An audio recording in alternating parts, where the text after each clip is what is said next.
Assalamualaikum warahmatullahi wabarakatuh. Selamat siang. Kami dari kelompok 3 ingin mempresentasikan hasil kelompok kami dengan judul Hubungan Aktivitas Konsumsi Makanan Kaki Lima dengan Frekuensi Gangguan Pencernaan oleh Mahasiswa Universitas Brawijaya. Next. Baik, selanjutnya izinkan kami untuk memperkenalkan diri terlebih dahulu. Perkenalkan, nama saya Amanda Maulidia Fitri.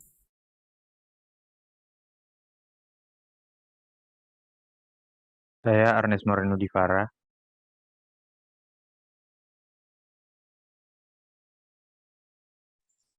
Saya Aura Alzena Indira.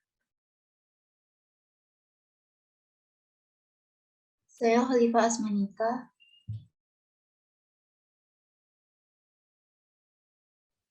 Saya Faiza Sabila Ridwan.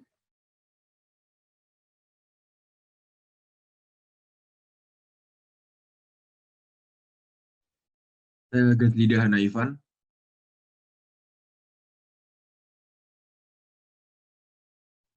Saya Kevin Prasanggara.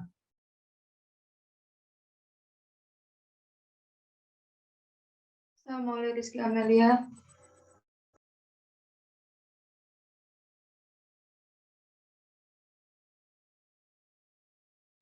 Saya Muhammad Haikal Gifari Nasution.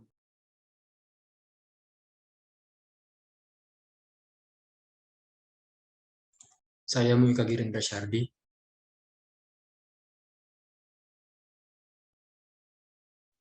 Saya Riki Rehan Putra.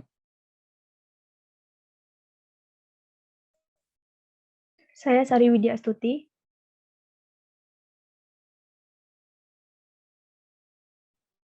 Dan yang terakhir ada saya, Sepin Agnes Natasha Simatupang.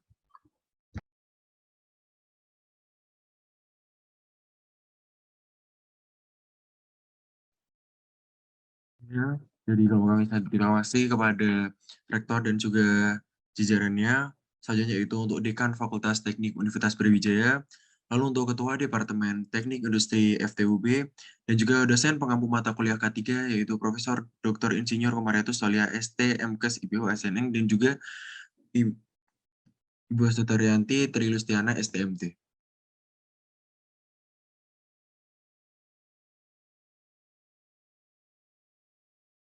Adapun daftar isi dari kelompok 3 yaitu sebagai berikut. Next. Baik, saya akan melanjutkan ke pendahuluan. Jadi berikut merupakan penelitian terdahulu mengenai makalah berikut, yaitu ada pengelolaan sanitasi di kawasan pedagang makanan kaki lima Kota Payakumbuh, kemudian ada hubungan karakteristik pedagang makanan kaki lima dan izin sanitasi makanan di Kota Melaboh. Menurut FAO, street food atau makanan jajanan adalah makanan dan minuman yang dipesan atau dijual oleh pedagang kaki lima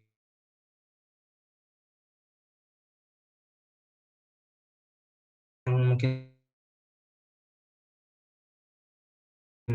diare, dan sebagainya. Kemudian aspek fisiknya adalah suhu dan fasilitas.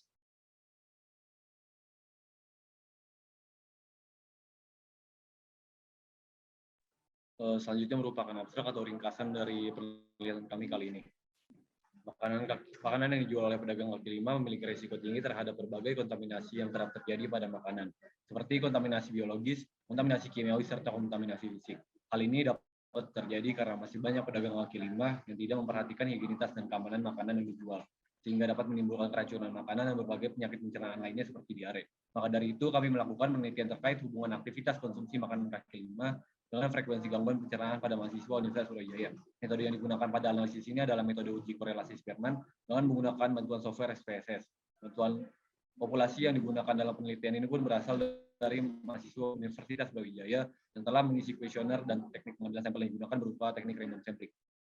Berdasarkan penelitian yang dilakukan, didapatkan hasil berupa adanya hubungan signifikan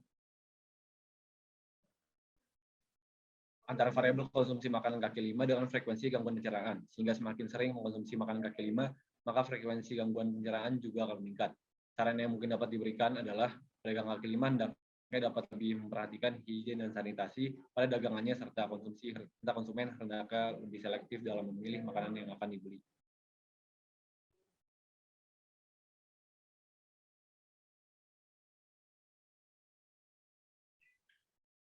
Selanjutnya yaitu latar belakang. Hygiene dan sanitasi makanan merupakan pengendalian terhadap 4 faktor penyihatan makanan, yaitu faktor tempat atau bangunan, peralatan, orang, dan bahan makanan. Mengingat pentingnya fungsi makanan bagi tubuh, maka harus dipastikan makanan yang akan dikonsumsi mengandung gizi yang dibutuhkan, serta memiliki kondisi sanitasi dan kebersihan yang layak. Salah satu makanan yang beredar di Indonesia yaitu makanan kaki lima. Makanan ini memiliki resiko lebih tinggi terhadap paparan fisika, kimia, dan mikroorganisme. Masih banyak pedagang kaki lima yang tidak memperhatikan higienitas dan keamanan makanan yang dijual, sehingga dapat menimbulkan keracunan makanan. Salah satu yang sering terjadi akibat keracunan makanan adalah diare. Tingginya angka kasus diare yang terjadi membuat peneliti tertarik untuk melakukan penelitian mengenai hubungan aktivitas konsumsi makanan kaki lima dengan frekuensi gangguan pencernaan.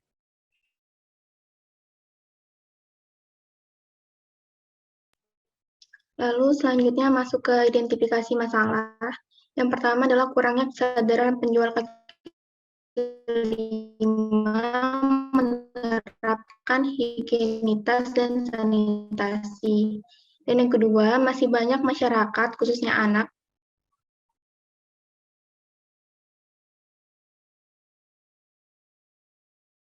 higienitas dan sanitasi pada makanan kaki lima. Yang kedua, apakah terdapat hubungan antara aktivitas konsumsi makanan kaki lima dengan frekuensi gangguan pencernaan mahasiswa. Lalu yang ketiga, bagaimana analisis terhadap hasil yang didapatkan dengan menggunakan software SPSS.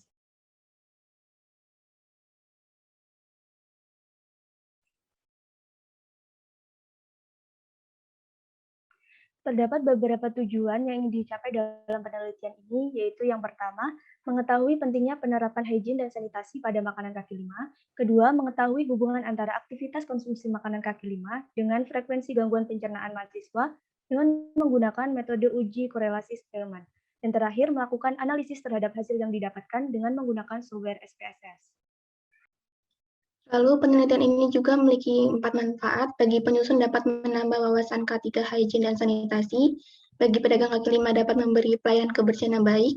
Bagi pembeli dapat memahami frekuensi yang tepat berapa kali membeli makanan kaki lima. Dan bagi pembaca dapat memahami pentingnya penerapan hygiene dan sanitasi. Selanjutnya, tinjauan empiris. Hari Nandio Ada, tahun 2016, melakukan penelitian dengan judul Pengelolaan Sanitasi di Kawasan Pedagang Makanan Kaki Lima, Kota Payakumbuh, di Payakumbuh, Sumatera Barat pada tahun 2016. Tujuan pada penelitian tersebut untuk melihat pengelolaan sanitasi di kawasan pedagang makanan kaki lima di Kota Payakumbuh. Kemudian Mina Julizar tahun 2014 melakukan penelitian dengan judul Hubungan Karakteristik Pedagang Makanan Kaki Lima dengan Hygiene Sanitasi Makanan di Kota Maulaboh, Kecamatan Johan Pahlawan, Kabupaten Aceh Barat tahun 2014. Tujuan penelitian tersebut untuk mengetahui bagaimana hubungan pengetahuan, sikap, dan perilaku pedagang makanan kaki lima dengan hygiene sanitasi makanan di Kota Maulaboh, Kecamatan Johan Pahlawan, Aceh Barat, Maulaboh tahun 2014.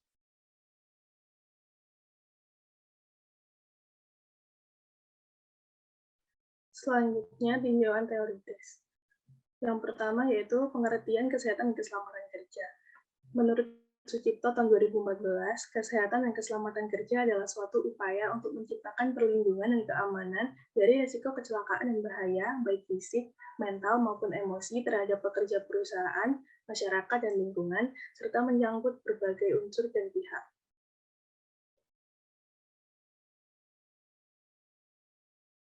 Next.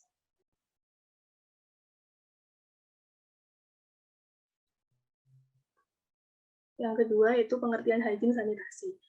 Hygiene menurut Goss adalah suatu ilmu kesehatan yang mencakup seluruh faktor yang membantu atau mendorong adanya kehidupan yang sehat baik perorangan maupun melalui masyarakat. Sanitasi adalah suatu upaya menjaga atau pemeliharaan agar seseorang, makanan, kerja, atau peralatan agar hygiene dan bebas pencemaran yang diakibatkan oleh bakteri, serangga, atau binatang lainnya. Penerapan hygiene dan sanitasi bertujuan untuk mengendalikan faktor risiko terjadinya kontaminasi terhadap makanan, baik yang berasal dari bahan makanan, orang, tempat, maupun peralatan agar aman untuk dikonsumsi.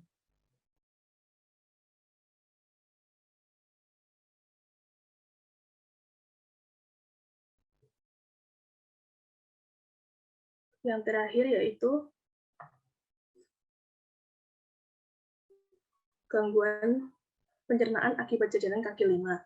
Jajanan berisiko terhadap kesehatan karena penanganannya sering tidak higienis dan yang memungkinkan makanan jajanan terkontaminasi oleh mikroba beracun maupun penggunaan bahan tambahan pangan yang tidak diizinkan.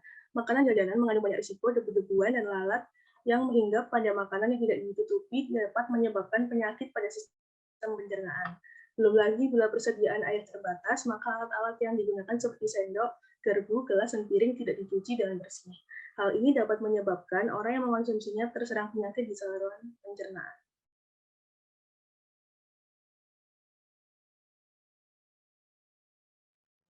Baik, selanjutnya untuk metodologi penelitian, desain penelitian yang digunakan dalam penelitian ini ialah penelitian korelasi kuantitatif, yaitu korelasi Renz-Spearman, untuk mengetahui hubungan antara dua variabel. Penelitian dilakukan di lingkungan Universitas Brawijaya pada bulan Februari tahun 2022. Untuk populasi dalam penelitian ini ialah seluruh mahasiswa Universitas Brawijaya, dan untuk teknik pengambilan sampel yaitu dilakukan random sampling dengan ukuran sampel sebanyak 30 mahasiswa. Untuk teknik pengumpulan data yang dikumpulkan berupa data primer yang didapat melalui kuesioner dengan menggunakan Google Form yang meliputi nama, umur, instansi, jenis kelamin, data rata-rata konsumsi makanan kaki lima 1 minggu, rata-rata gangguan pencernaan yang dialami dalam 1 minggu, serta kondisi makanan kaki lima yang dikonsumsi. Data rata-rata konsumsi makanan kaki lima dalam 1 minggu dikategorikan menjadi 4 kategori, yaitu setiap hari atau 6-7 hari, sering yaitu 3-5 hari, jarang yaitu 1-2 hari, dan tidak pernah. Data rata-rata gangguan pencernaan yang dialami dalam 1 minggu dikategorikan menjadi 4 kategori, yaitu selalu yaitu 6-7 kali, sering 3-5 kali, dan jarang 1-2 kali, dan tidak pernah.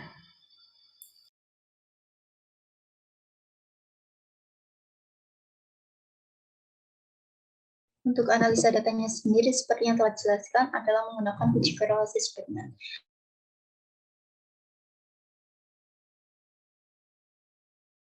Dan hasilnya adalah outputnya sebagai berikut. Output tersebut menunjukkan nilai signifikansi yang signifikansi sebesar 0,003 yang berarti adanya hubungan signifikan karena kurang dari 0 alfa, yakni 0,05, yang berarti antara variabel konsumsi makanan kaki lima dengan frekuensi gangguan pencernaan memiliki hubungan.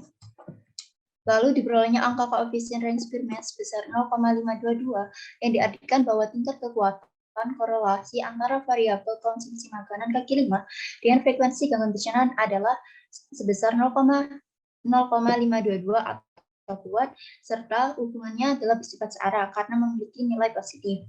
Sehingga apabila semakin sering mengonsumsi makanan kaki lima, maka frekuensi gangguan pencernaan juga akan meningkat. Maka dari itu,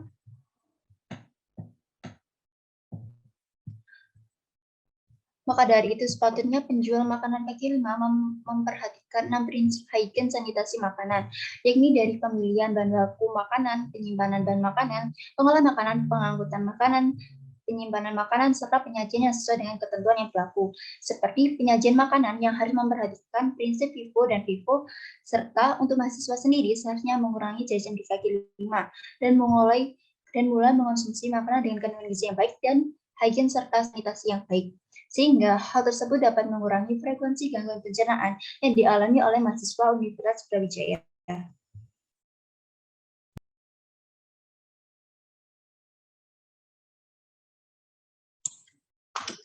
Selanjutnya untuk kesimpulan, untuk yang pertama, penerapan hygiene dan sanitasi pada makanan kaki lima sangatlah penting. Hal ini dikarenakan makanan kaki lima merupakan makanan dan minuman yang diperjualbelikan oleh masyarakat secara umum yang berada di tempat keramaian, sehingga penanganannya seringkali tidak higienis yang memungkinkan makanan terkontaminasi oleh mikroba beracun dan masih banyak lagi. Hal ini dapat menyebabkan orang yang mengkonsumsinya terserang penyakit di saluran pencernaan. Lalu yang kedua, hubungan antara aktivitas konsumsi makan kaki lima dengan frekuensi gangguan pencernaan mahasiswa dengan menggunakan metode uji korelasi Spearman adalah diperoleh angka koefisien korelasi sebesar 0,522 atau kuat. Hubungan antara kedua variabel tersebut bersifat searah karena nilai koefisien yang dihasilkan positif, sehingga dapat diartikan bahwa semakin sering mengonsumsi makanan kaki lima, maka frekuensi gangguan pencernaan juga akan meningkat. Dan yang ketiga, analisis terhadap hasil yang didapatkan dengan menggunakan software SPSS diperoleh angka koefisien korelasi 0,522 yang dapat diartikan bahwa tingkat kekuatan korelasi antara variabel konsumsi makanan kaki 5 dengan frekuensi gangguan pencernaan sebesar 0,522 atau kuat. Nilai signifikasi Tutel yang didapatkan sebesar 0,003, sehingga nilai signifikasi Tutel 0,003 lebih kecil dari nilai alfa yaitu 0,005. Maka didapatkan kesimpulan adanya hubungan yang signifikan antara variabel konsumsi makanan kaki 5 dengan frekuensi gangguan pencernaan.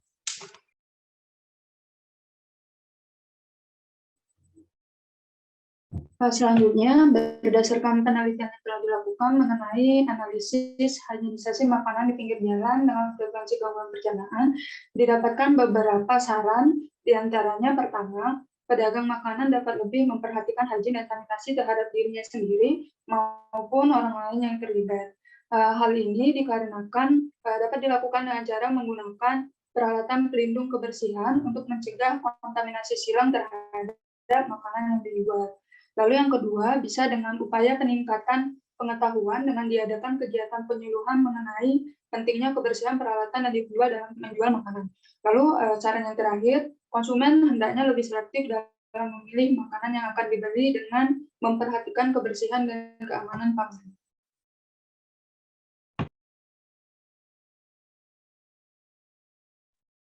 Berikut merupakan daftar pustaka yang kami gunakan dalam makalah kami.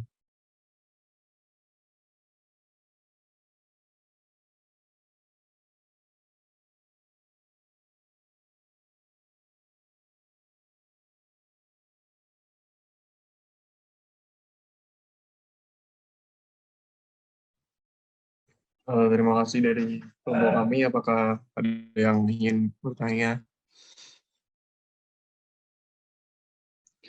Ya, kepada Tri Putra, silakan untuk pertanyaannya. Baik, terima kasih kepada kelompok 3 untuk waktu dan kesempatannya. Saya ingin bertanya mengenai teknik pengambilan data dari teman-teman kelompok 3 ini bagaimana dan bagaimana memastikan data tersebut itu memang valid untuk digunakan dalam pengolahan data maupun pembuatan hasil dan kesimpulan nanti. Terima kasih. Baik, terima kasih kepada Tri Putra. Kemudian untuk Homban, silakan untuk pertanyaan. Saya ingin bertanya, pada presentasi sebelumnya disebutkan bahwa jajaran kaki 5 berisiko terhadap kesehatan karena salah satu penyebabnya adalah rentan terkontaminasi bahan tambahan pangan yang tidak diizinkan. Saya ingin bertanya, bahan tambahan pangan itu apa dan contohnya yang tidak diizinkan itu apa ya? Terima kasih. Baik, terima kasih untuk Homban. Untuk kelompok 3, silakan untuk menjawab pertanyaan dari Tri Putra terlebih dahulu. Saya izin menjawab dari pertanyaan dari Tri Putra. Untuk data yang diambil itu kita menggunakan Google Form. Nah, di situ responden yang mengisi itu 54. Dari 54 kita mengambil 30 responden sesuai dengan bilangan random yang berada di Microsoft Excel. Dari 30 itu baru kita masukkan ke dalam SPSS uji korelasi Spearman dengan menggunakan kategorinya seperti tadi kayak selalu, jarang, itu dikategorikan menjadi 4. Jadi ada 4 skor dari 4, 3, 2, 1 seperti itu. Mungkin dari kelompok 3 ada yang ingin menambahi?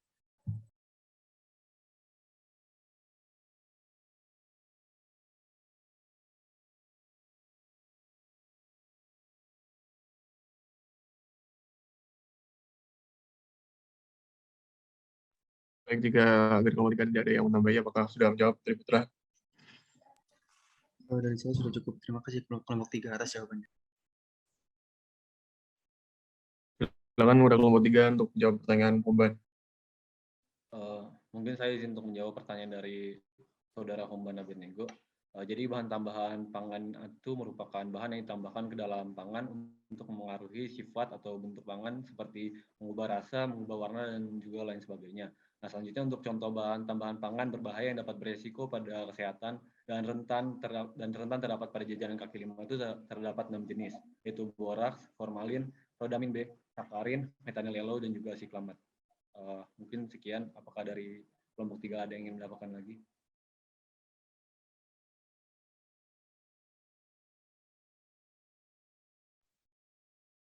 Ya, Bang Oman sudah menjawab. Ya, sudah menjawab. Terima kasih. Karena terbatasnya waktu, maka dari kami ingin membatasi dua pertanyaan saja. Mohon maaf apabila ada kesalahan. Terima kasih. Wassalamualaikum warahmatullahi wabarakatuh.